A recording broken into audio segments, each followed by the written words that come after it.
প্রক্রিয়াজাত খাদ্যপণ্যে ভ্যাট শুল্ক এবং গ্যাসের দাম বাড়িয়ে কাদের স্বার্থে কাজ করছে সরকার, এমন প্রশ্ন তুলেছেন ব্যবসায়ীরা।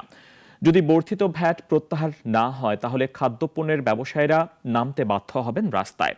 দাবি না মানলে কারখানা বন্ধ করে দেওয়ার হুঁশিয়ারিও দেন তারা। তাদের স্বার্থে কাজ করছে গভর্নমেন্ট, আমিও সন্দিহান। জনগণের স্বার্থে কাজ করছে, IMF এর স্বার্থে কাজ করছে, না অন্য কারো স্বার্থে কাজ করছে।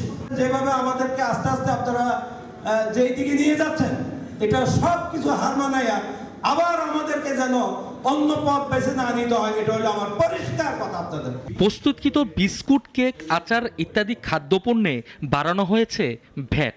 ফলের রস, ফ্রুট ড্রিঙ্কস, ফ্লেভার ড্রিঙ্কসে কর বাড়ানোর পাশাপাশি ব্যবসায়ী পর্যায়ে বাড়ানো হয়েছে মূসক। তার সঙ্গে বেড়েছে গ্যাসের দাম।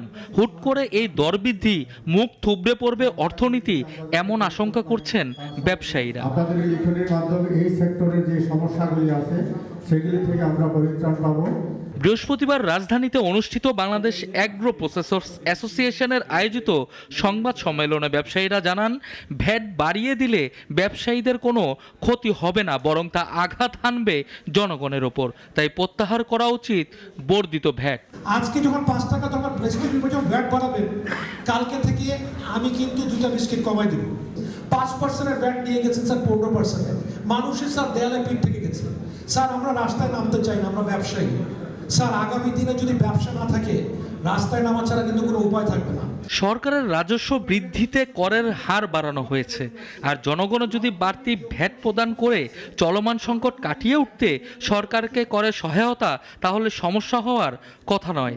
ব্যবসায়ীরা দাম বাড়াবেন কিংবা কমাবেন পণ্যের মান, কিন্তু নতুন দেশে আগত হাজারো সমস্যা কাটিয়ে উঠতে সকলের সম্মিলিত পদক্ষেপ গ্রহণ জরুরি বলে মনে করছেন সংশ্লিষ্টরা। 5 টাকার প্রোডাক্টের উপরে কোনো অবস্থাতে ভ্যাট ইন্ট্রোডিউস হতো না। সানিয়া আহমেদ, নাগরিক, ঢাকা।